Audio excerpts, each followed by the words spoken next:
One local school is in the running to win $20,000 for a new outdoor classroom, but the students need your votes to help them win. Kim Smith has the details. Students at Ecole St. Tomas are encouraging the community to vote for them.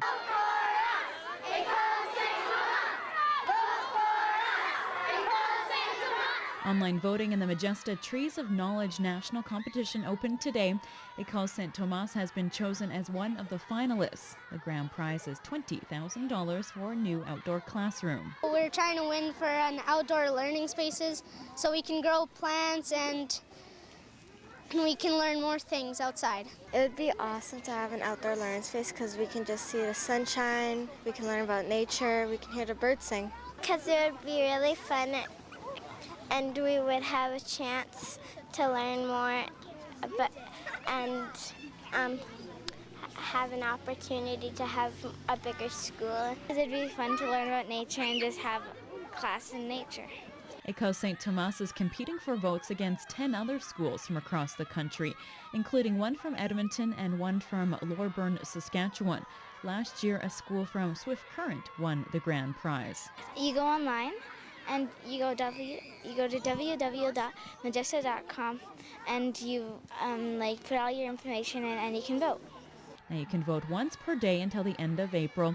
And as an extra incentive, you'll also be entered to win $10,000 for yourself. Kim Smith, Newcap News. Recent achievements from Canadian figure skaters has some people excited here in the border city, especially those at the Lloydminster Skating Club.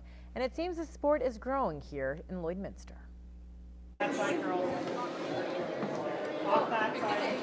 Dozens of kids laced up their skates and hit the ice as the Lloydminster Skating Club's carnival was on display. 16-year-old Taylor Moline was one of those skaters.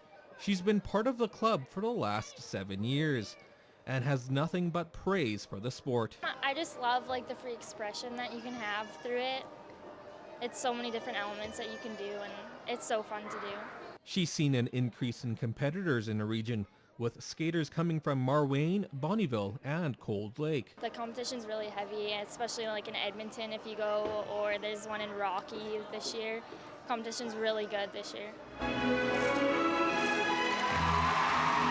And with Patrick Chan winning it all at the World Championships this weekend, it's hard not to show some national support. We are so proud to be Canadians and proud of our kids that are skating now. I mean, Patrick Chan, wow. Our pairs, they're amazing. You know, right from Kurt Browning and Elvis Stoico, they started it and now the evolution is moving and we're doing awesome. And with more eyes on professional figure skating, local coaches think this will translate into more kids getting involved. I think there will be a bit of an increase with the amount of the world caliber skating that we have in Canada. I think it'll start attracting more kids locally to join the sport. So it goes in cycles, so right now is a really good time to be getting into it, I think. And Taylor has advice for future skating hopefuls.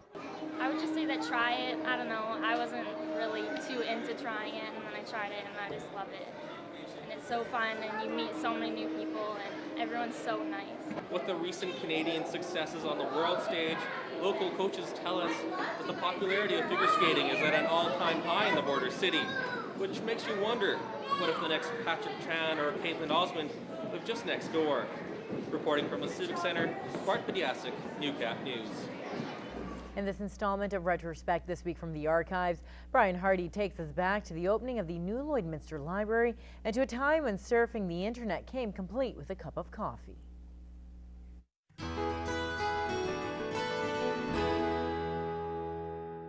This week in 1992, Lloydminster's library opened in its new location. Good morning, everyone. Welcome back to the library. With that, Lloydminster's new library is open to the public. We've got a lot of people whose library habit was interrupted for a couple of weeks, and we're expecting to see them and a lot of other curious people. The huge new facility is located in the basement of the Atrium Center. It's twice the size of the old location and, based on first impressions, is being well received. Quite impressive. Quite impressive. Nice building. Oh, it's beautiful. It's really a big difference to the other old one. Simply a lot of good quality space. Mike Long, NewsHour.